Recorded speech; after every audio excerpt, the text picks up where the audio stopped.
السلام علیکم دوستو، جنت میں لے جانے والے اعمال کا آج ہم بیان کریں گے۔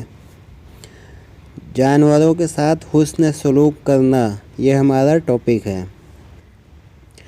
سیدنا ابو ہریرہ رضی اللہ عنہ سے روایت ہے کہ رسول اللہ صلی اللہ علیہ وسلم نے فرمایا، ایک شخص نے ایک کتے کو دیکھا جو پیاس کی وجہ سے گیلی مٹی کھا رہا تھا۔ کیا کھا رہا تھا؟ پیاس کی وجہ سے گیلی مٹی کھا رہا تھا۔ تو اس شخص نے اپنا موزہ لیا اور اس سے پانی بھر کر پلانے لگا، حتیٰ کہ اس کو خوب سیراب کر دیا۔ تو اس شخص نے اپنا موزہ لیا اور اس سے پانی بھر کر پلانے لگا، حتیٰ کہ اس کو خوب سیراب کر دیا۔